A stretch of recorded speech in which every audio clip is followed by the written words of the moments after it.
Hi everyone, my name is Shalhevet Schwartz, and this is Gefet on Daf Yomi, a joint project of Hadran and Yeshivat Drisha.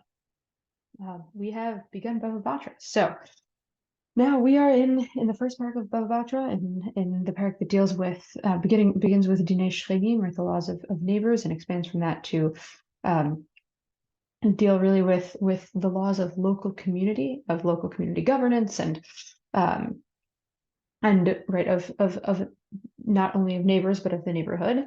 And we are in a brief kind of 3-daf interlude that deals with Dinei Tzedaka, the laws of charity and tzedakah. The question that we'll be addressing together today is a question of coercion in tzedakah, really the question of whether or not, and if so, how beit can coercively enforce the rules of tzedakah. It can take money from the rich in order to give it to the poor. That's really the question. We'll be addressing a Tosafot that asks this question and several answers that it offers, and see what we can glean from those different answers.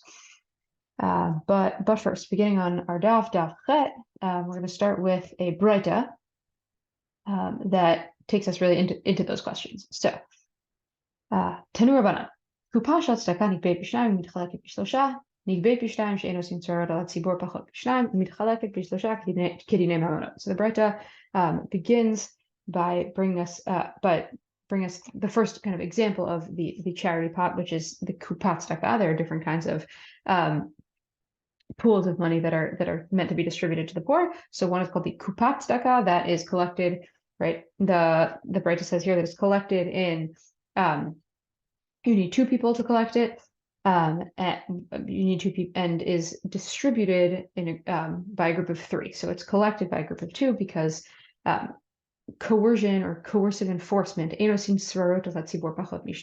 enforcement on a community has to be done by a group of 2, and it is distributed in a group of 3 because it's distributing finances, distributing money on a communal level is considered to be a form of deen, and deen, right, like deen, all dinei mamonot happens in 3. So right, we're considering the distributors of tzedakah to be sort of judges, and that requires a beit of 3. Right, so that's the kupat tzedakah. Now we're talking about a different pot of money, the tamchui. So the tamchui nigbe b'shlosha mitchalek b'shlosha shegivuya v'chalukah shavi. Right, the tamchui is both collected and distributed in a group of 3 because those are happening together. Right, and we'll see in a moment. Right, the breita gives us other distinctions between the tamchui and the kupa. The tamchui b'chol yom, right, the tamchui is collected every day, so it's collected and distributed every day. The kupa me'erev Shabbat l'erev Shabbat, right? The kupa is distributed once a week. Tamchui la'aniyei olam, kupa la'aniyei ha'ir. The tamchui is distributed to all poor, not just the local poor, and the kupa is distributed to the aniyei ha'ir. Now the breita ends with a piece that we're actually gonna come back to a little bit later, but Risha'im b'nei ha'ir asot kupa tamchui v'tamchui kupa v'lishnota l'chol ma she'yirtzu. Right, the b'nei ha'ir, right, the citizens are able to essentially reassign the funds from the kupa to the tamchui, or from the tamchui to the kupa, and to reassign it for whatever they want. We're not really sure yet what whatever they want means. We'll see more later. And the breita continues,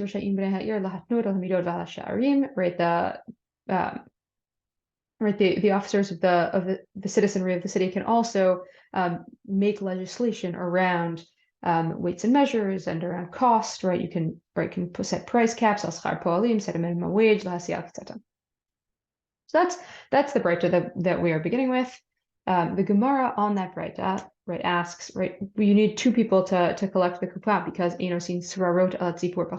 because it's essentially deemed a coercive activity, and in order to enforce or coerce matters like this, you need at least 2 people. So the Gemara asks on this, my siraruta, right? What's the coercion involved? We're talking about tzedakah, right? Someone walking around with the gabbai walking around in shul with a tzedakah box isn't coercing anyone. So what the Gemara answers to Amar Rav Nachman Amar Rabba Bar Avua lefi shemimashkenina hatzedakah ve'afilu be'erev Shabbat.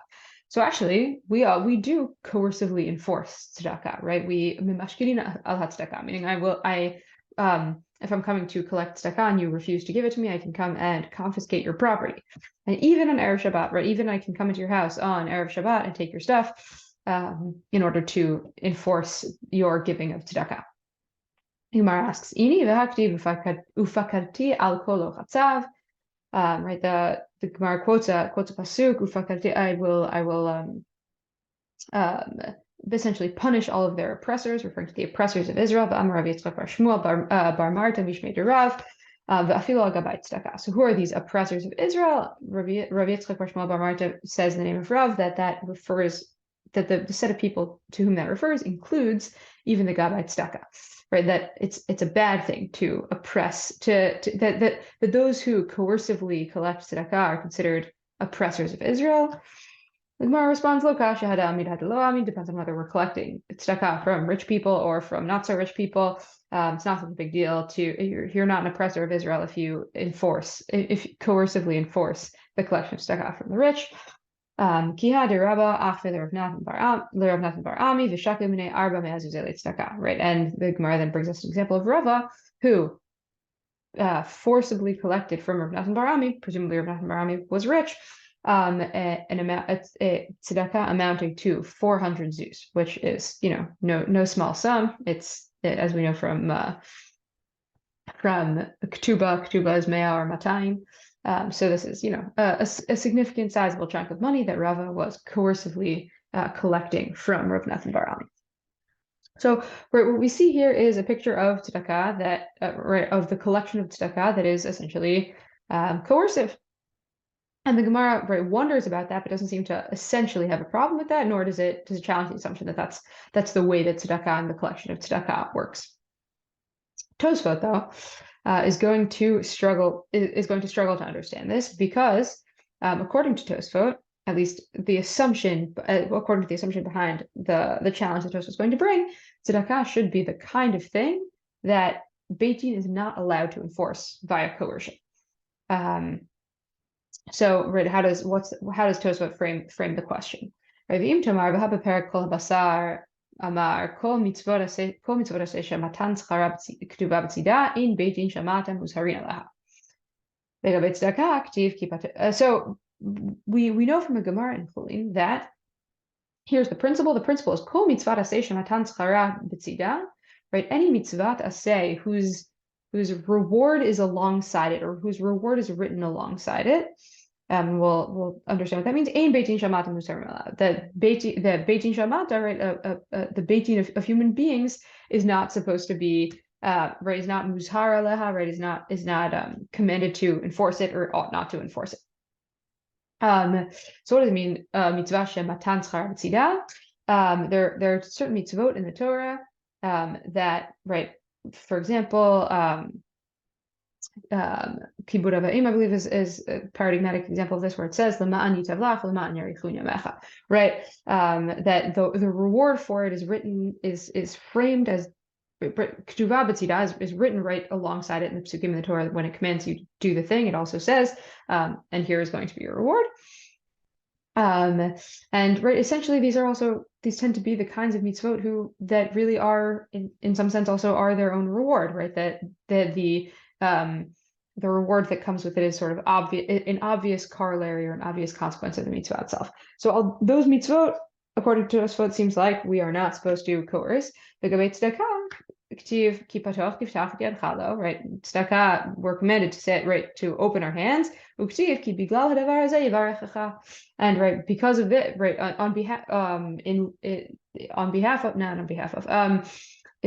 in virtue of you doing this thing, right, God will bless you.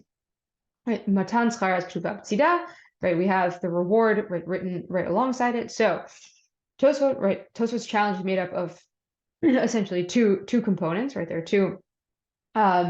two working axioms that Tosfot is making here. One is that kol mitzvah shematan tzchara b'tzidah, beit din is not allowed to enforce via coercion. And number two is that tzedakah is in fact an example of one such mitzvah, right? Given that, how could it be that Rava was coercing Rav Nathan Bar Ami to give tzedakah, right? It's forbidden to enforce, for beitin to enforce such a rule. So Tosfot is going to offer, or we're going to see 4 different answers that Tosfot's going to bring. We're going to try to understand both kind of on a content level, sort of basically what those solutions are, but also methodologically, right, how Tosfot is working. And then we're going to do a bit of a deep dive into a couple of those answers and see what we can glean from them about kind of broader questions about the mitzvah of tzedakah. So answer number 1 of Tosfot. Solution number 1, V'omer Rabbeinu Tam tehai kafiyah bidvarim. Kimo kafiyah ve'al prepared na'araf nipashta. So, right, solution number 1, Tosfot is going to maintain the 2 assumptions, right? It is both the case that all mitzvot shematan schar b'tzidah, mitzvot aseh shematan schar b'tzidah, we do not coerce, and number 2, that tzedakah is in fact an example of this. But what's Tosfot doing here, right? Rabbeinu Tam's first answer is it's a sort of ukimta on the Gemara, right? It's not that really Rava was coercively enforcing this rule. He wasn't. He was kafi bidvarim. He was only verbally persuading Rav Natan to give tzedakah. He wasn't in fact coercing it. So right, solution 1, Tosfot can maintain the 2 assumptions, but say that the particular case here was not in fact a case of coercive enforcement of dinei tzedakah. That's solution number 1. It wasn't real coercion, it was verbal persuasion. It's a bit of an okimta because it really makes it sound like he forced him in the Gemara that we saw. Solution number 2. Okay, solution number 2. Right. The additional answer is that the Bnei Ha'ir, right, the citizens of the location in question, took upon themselves that they would be that the Gabbai Tzedakah, the collector of Tzedakah, would be able to coerce them. So it's a sort of voluntary coercion, as it were. The people take on the commitment to give Tzedakah even via coercion. So with this solution also, Rabbeinu Tam manages to maintain the 2 assumptions, right? The 2 working assumptions: one, that mitzvot aseh shematan schar b'tzidah, you cannot enforce coercively. Number 2, that tzedakah is in fact an example of one such mitzvah. But it's not that this particular case wasn't coercion, but it's that the tzedakah, we've sort of found a workaround. The tzedakah referred to in this story is not the tzedakah of the mitzvah that we normally think about, but is in fact a sort of separate category of charity that the people of the town had taken upon themselves voluntarily, and therefore they had also taken upon themselves voluntarily that they are willing to be coerced in order to pay their taxes, as it were. We've sort of found a workaround that allows for enforcement in this particular case. Solution number 2. That onto solution number 3. So solution number 3, this is the solution of the Ri. The beit tzedakah kofin mishum de'it ba lav dichtiv ba lo te'ametz et levavcha v'lo tikvot. So solution number 3, according to the Ri, sure, in general, with mitzvot aseh shematan schar b'tzidah, we do not coercively enforce them, but he's rejecting the second assumption, which is that tzedakah is in fact an example of one such mitzvah. Why is tzedakah different according to the Ri? Tzedakah is different according to the Ri because it is not only a mitzvah aseh, but also includes a lav. Right? There's a mitzvah aseh, patuach tiftach et yadcha. Sure, if it were just that, we wouldn't be able to enforce it. But in addition, there is a lo ta'aseh, lo ta'ametz et levavcha, and if there's a lo ta'aseh, then beit din is allowed to enforce it. Right? So first working assumption that mitzvot aseh shematan schar b'tzidah in kofin alehen means we don't enforce that. Beit din doesn't enforce it. Sure, we can keep that one because we are saying that tzedakah is not a good example of one such mitzvah. It includes a lo ta'aseh, and therefore that principle does not apply to this particular halacha. That's solution number 3. And solution number 4, which is the Ritzvah solution. For the Ritzvah nira dehad ein beit din musarin al mitzvot aseh shematan schar b'tzidah. Now, what the Ritzvah is going to do is he's not going to reject our second assumption, but he's going to reject our first assumption. Right? What did we say before? We said Tosfot's question was based on the idea that, right, kol mitzvah aseh shematan schar b'tzidah, beit din is not allowed to enforce it. Right? What the Ritzvah is saying is, no, you didn't understand what it meant in the Gemara in Chulin. When in the Gemara in Chulin it said Kol mitzvot aseh shematan schar b'tzidah ein beit din shel mata muzharin alehem. That beit din shel mata is not commended or warned about it. That doesn't mean what you thought it meant. It doesn't mean that they're not allowed to enforce it via coercion. Instead, it means de'ein enashim, that they are not punished for their failure to enforce it. Right? Their beit din is allowed to enforce whatever they want, including mitzvot aseh shematan schar b'tzidah. But with other mitzvot, beit din really, really has to enforce it. And if they don't enforce it, then it's on them. With a mitzvah who's matan schar b'tzidah, even if beit din doesn't enforce it, right? That's okay.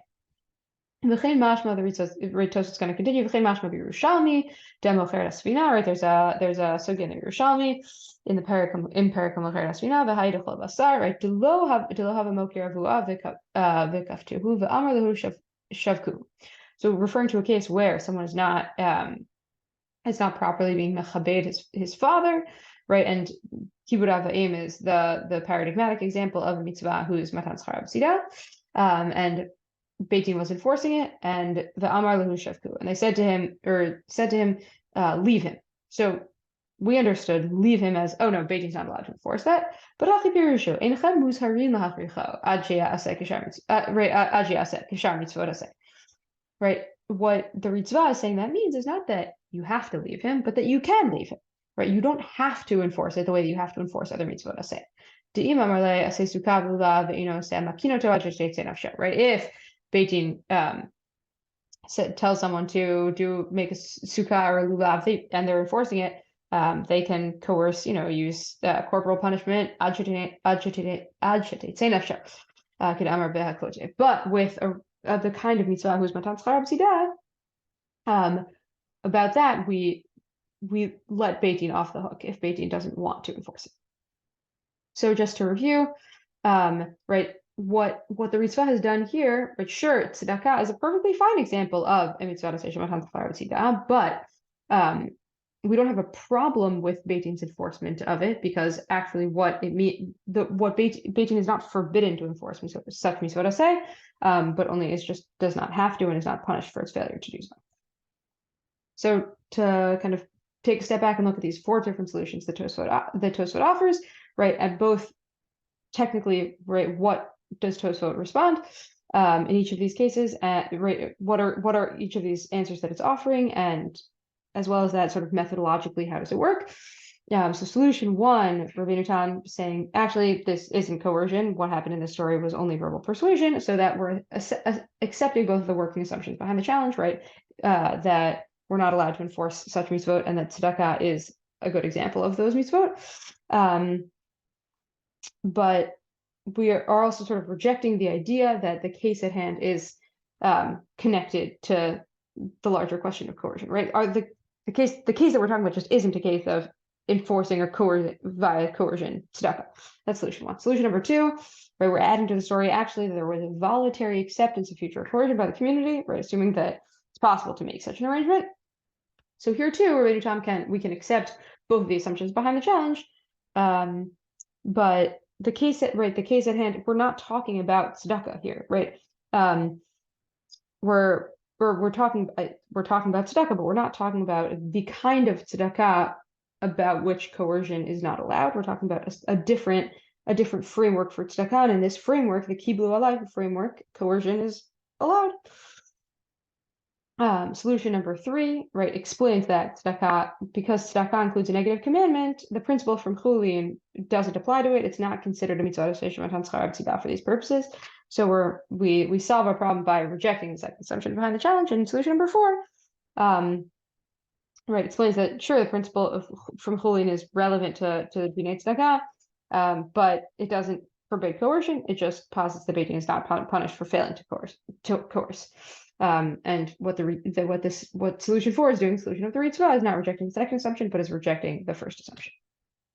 So that, broadly speaking, is Tosafot's four different answers to his challenge. And what we're going to do now, I think, is take a bit of a deeper dive into solution two and then into solution three that show up in Tosafot, and see what we can glean from them. So just to review solution two, the second solution of Rabbanit Tam is the kiblu alaihu solution, right? The the idea that actually the tzedakah that we're talking about in the story of Rava and Rav Natan or Rabbi Natan is not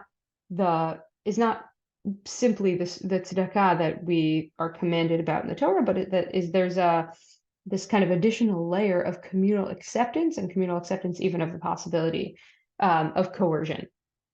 And I think this answer can take us into a kind of larger picture or a larger position that we see in Tosfot throughout the few dapim that we're working with here on Dinei Tzedaka, and it can give us a little bit of a sense of what according to Tosfot Dinei Tzedaka are doing in our parak and how they operate.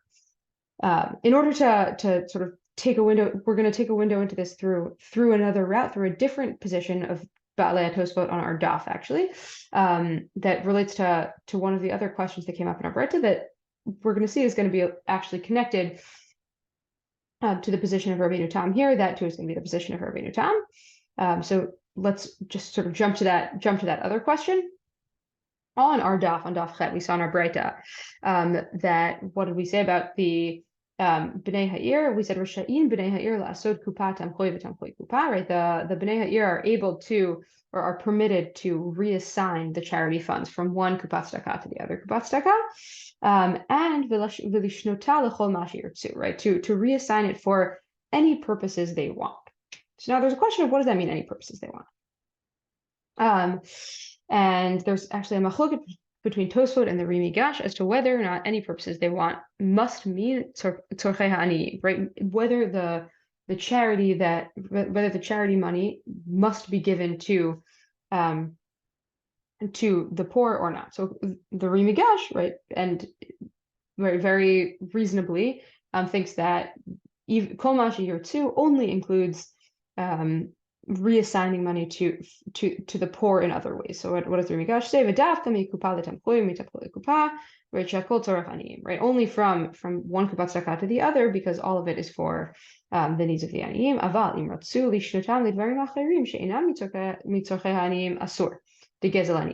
But if you want to reassign it to other purposes, other public work projects, who knows what, you can't, because that's considered gezel aniyim. You're stealing from the aniyim. The money that was in the kupat tzedakah was meant for the aniyim, is miyuad to them, and anything to offer them anything less is to steal from them.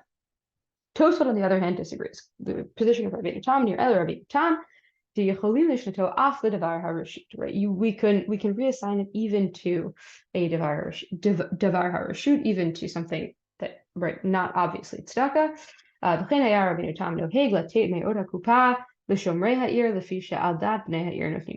Rabbeinu Tam was noheg to give money from the kupat tzedakah to the guards of the city, right? That because al dat bnei ha'ir notnim otam, because it was because the money was given al dat bnei ha'ir, meaning with the knowledge and with sort of the assumption of the citizenry of the city, that it could plausibly be reassigned, and that it could be reassigned even for other kinds of public works projects. So when we take a step back and think about, right, what we see in Tosfot as as an understanding of what tzedakah is here, right? Tzedakah can be reassigned not only to the poor, but to other public works projects. We see that, right, when we think about tzedakah in the Torah, patoch tiftach et yadcha la'ani, right, there's a kind of a commandment incumbent upon the individual to give charity to other individuals. There's a sort of a sense in which that's a kind of cultivation of virtue, cultivation of good neighborliness, whatever it is you want to call it. But it seems to be a mitzvah that's incumbent on the individual. On the other hand, the picture that we see here in Tosfot is a picture of tzedakah that's actually a public project that is part of a broader communal, a broader sense of communal responsibility to contribute to the public welfare. It looks less like an individual charity than it looks honestly like a tax. And with that knowledge, right, we can kind of go back to the position, that position of Rabbeinu Tam, the second solution to the question of coercion, and we can understand why it is that that kiblu alayhu, that communities have take upon themselves that they're willing to be coerced, because ultimately what we're talking about isn't the private mitzvah of tzedakah, shematan schara b'tzida, but what we're talking about is commitment to a larger project of communal welfare, and that requires buy-in on everybody's part, and it often requires enforcement, and some of that enforcement must be coercive. But that the picture of tzedakah that we see in Bava Batra isn't the picture of the individual of the mitzvah incumbent on the individual, but is a picture of a larger communal project. And maybe that even explains what dinei tzedakah are doing here in Bava Batra, right? Bava Batra, as we've discussed in the first paragraph of Bava Batra deals with dinei shchenim, right, and communal law in general, right? What it means to build a society that is functional and just. And tzedakah, as it's actually practiced on a communal level, right, isn't only about virtue, but it is about exactly that. It's about building a society that is both functional and just.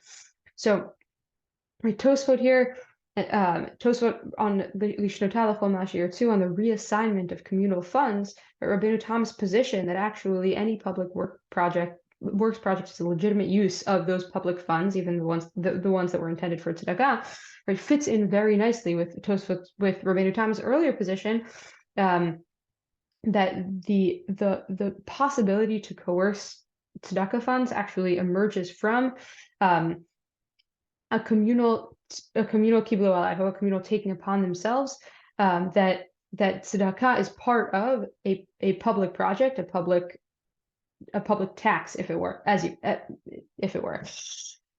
So that's what we, I think, can really glean from the second answer of Rabbeinu Tam, and how it fits in with Tosafot's broader position with regard to these sugyot here, in these few dapim that discuss dinei tzedakah.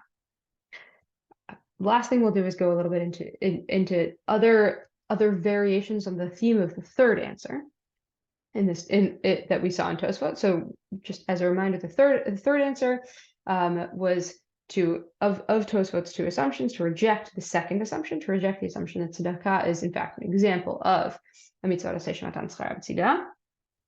And the Achronim actually, right, offer similar, those slightly different, I would say, variations on that theme, that also give us a different kind of window into how they see what tzedakah is, and how it operates. So the Ktsoda Choshen. So the Ktsoda Choshen refers to Tosafot's question and wants to offer his own solution, his own answer. So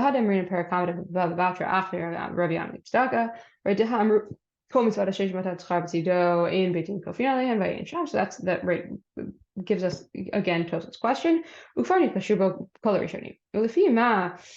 שכתב בצדקה אית בי שיבוד נכסה ליתן ממונו לצדקה. ואם כן, ממון עניים גביהו, כאילו חייב להם חוב ממש. אם כן, זה שאנו כופין אותו, היינו להחזיר לעניי עולם מה שחייב להם. So what's the Ktsoda Choshen saying here? If the tzedakah ית בי שיבוד נכסה ליתן ממונו לצדקה, right? So that the Ktsoda is pointing to the fact that there's shibud nechasim, right? That my property is essentially, right? Shibud nechasim is when my property is essentially liened, or that my property can even be collected from, right? That for debts that I owe, let's say, all of my property is considered mishubad to that debt. So even if I, sell land to someone and my creditor comes to, and they can even collect that land that I later sold. That's what it means for nechasim to be mishubadim. And that, right, the Ktsoda is picking up on the fact that nechasim are mishubadim tzedakah. So what does that mean? Essentially, what that means, according to the Ktsoda, is that tzedakah is not only a mitzvah, but it's considered a sort of chov. It's considered a kind of debt that I already owe to the aniyim.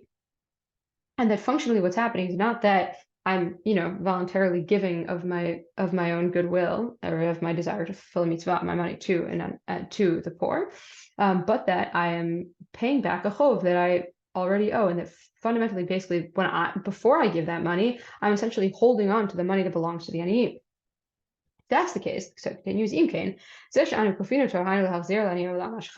Right. The fact that we're coercively enforcing the payment of tzedakah, we're just forcing you to give money that you're actually chayav, that you actually owe to the aniyim.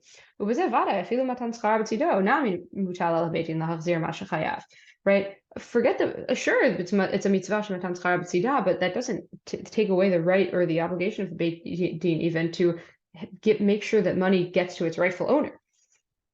Right?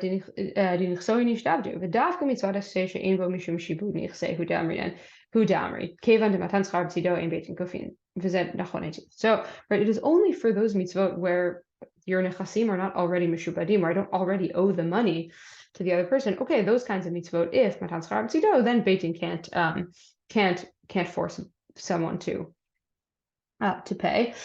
But in a case where really there's already a debt in place, right, of course, beit din can coerce. So it's a similar variation on the theme of, sure, tzedakah, right, what Tosfot said was tzedakah includes a lav. What the Ksota is saying is not that tzedakah includes a lav, but that tzedakah includes shibud nechasim, and therefore doesn't fall under the general principle, or general category of mitzvah that beit din cannot coercively enforce. The Abnei William offers a similar yet different answer. Right? For him, why is it that tzedakah doesn't fall under the category of mitzvah shematan schar b'tzidah? Lefi ma shekatav beikarim det leman yivarechecha lo kai al guf hanetina rak al ha de lo yira levavcha v'titcha lo shehu noten b'simcha ubetov levav v'lo kai al naton titein ayin sham. What does the Abnei William say? He says that the matan schar b'tzidah, right, the leman yivarechecha, the schar that is promised is not schar that is promised for the actual, like, in exchange for the actual giving of charity, right? Giving charity is not a mitzvah aseh matan schar b'tzidah. What is leman yivarechecha about, or what is leman yivarechecha referring to? Leman yivarechecha is a reward not for the giving, but for the lo yira levavcha b'titcha lo, but for the do not make your, basically you have to have the fact that you have to have a good attitude when giving tzedakah. The blessing that is promised is not a blessing that's promised for the giving of tzedakah itself, but for doing so betuv lev, right? Doing so with generosity and with kindness and with a good attitude. Right? If that's the case, then of course it makes sense that you can enforce tzedakah via coercion. Right? Right? If once you're enforcing it coercively, there's no generosity, there's no good attitude anyway, and so then there's no matan schar b'tzidah that's relevant in the first place. Right? The enforcement that's happening coercively is happening about the giving, not about the attitude. Right? And the giving itself, right, that doesn't have matan schar b'tzidah included. So just the three different ways that, right, the solution of the Tosfot in these two variations on answer number 3, which methodologically speaking, let's say, keeps assumption number 1, shekol mitzvah aseh matan schar b'tzidah, beit din cannot enforce via coercion, but rejects the assumption number 2 that tzedakah is an example of one such mitzvah. So why is tzedakah not an example of that mitzvah? So Tosfot's answer was that tzedakah includes a lav, both an aseh and a lav.